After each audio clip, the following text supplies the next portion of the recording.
ખેડૂત ભાઈ બહેનો સાથેના સંવાદમાં જાણીને ખુશી થઈ કે તેઓ દેશને કૃષિ અને કઠોળ ક્ષેત્રે આત્મનિર્ભર બનાવવા માટે ઉત્સાહથી ભાગ લઈ રહ્યા છે.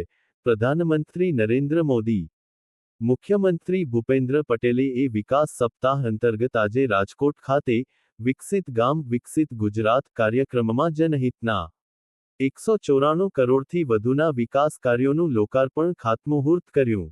અસદુદ્દીન ઓવૈસી, અફઘાનિસ્તાન સાથે સંપૂર્ણ રાજદ્વારી સંબંધો સ્થાપિત થવા જોઈએ. આ ભારત માટે વ્યૂહાત્મક ક્ષેત્ર છે. તાલિબાનમાં ભારતની હાજરી આવશ્યક છે. દરમિયાન, કોંગ્રેસ તાલિબાનની પ્રેસ કોન્ફરન્સને મુદ્દો બનાવી રહી છે. ગૃહમંત્રી અમિત શાહ, ગુજરાત અને રાજસ્થાનમાં બંગાળ જેવી જ બીએસએફ છે, તો ત્યાં ગેરકાયદેસર ઘૂસણખોરી કેમ થતી નથી? ભાજપે બંગાળની ચૂંટણીની તૈયારી શરૂ કરી દીધી છે. અમેરિકાના નવા રાજદૂતે પીએમ મોદી સાથે મુલાકાત કર્યા બાદ કહ્યું, ભારત સાથેના સંબંધો અમેરિકા માટે અત્યંત મહત્વપૂર્ણ. ઇન્ડિગો વિમાનની વિન્ડશીલ્ડમાં પડી તિરાડ, પ્લેનમાં સવાર 76 લોકોના જીવ મુકાયા જોખમમાં. આઈપીએસ વાય પૂરન કુમારની આત્મહત્યા પર ચંદ્રશેખર આઝાદનું મોટું નિવેદન, પરિવારની સાથે ઊભા રહેવાની જાહેરાત કરી.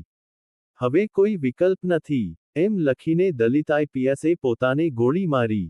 આઈએએસ સોનલ ગોયલની ભાવુક પોસ્ટથી સિસ્ટમ પર ગંભીર સવાલો ઊભા થયા. મધ્યપ્રદેશ છિંદવાડા કફ સિરપ કાંડ. તમિલનાડુની કંપનીના માલિક રંગનાથન ગોવિંદન 10 દિવસની પોલીસ રિમાન્ડ પર, સ્પેશિયલ ઇન્વેસ્ટિગેશન ટીમ ઊંડાણપૂર્વક તપાસ કરશે. કોંગ્રેસ બિહારમાં 30 વર્ષથી સત્તામાંથી બહાર છે, જેના કારણે બિહાર નબળું પડ્યું છે. કનૈયા કુમાર. બિહાર ચૂંટણી, શું 100 બેઠકો પર લડશે કે તેજપ્રતાપ સાથે હાથ મિલાવશે? ઓવૈસીની રણનીતિએ ઉથલપાથલ વધારી. 5 દિવસ વીતી ગયા, અમને ન્યાય નથી મળ્યો, આઈપીએસ ઓફિસર વાય. પૂરન કુમારનો પરિવાર ડીજીપીની ધરપકડ માટે અડગ. લેહના વધારાના ડેપ્યુટી કમિશનર ગુલામ મોહમ્મદે 10 ઓક્ટોબરના એક જાહેર નોટિસમાં 2 કરતાં વધુ હથિયારો ધરાવતા ફાયરઆર્મ લાયસન્સ ધારકોને 1 મહિનાની અંદર તેમના વધારાના હથિયારો લેહ જિલ્લા મેજિસ્ટ્રેટના ન્યાયિક વિભાગમાં જમા કરાવવાનો નિર્દેશ આપ્યો.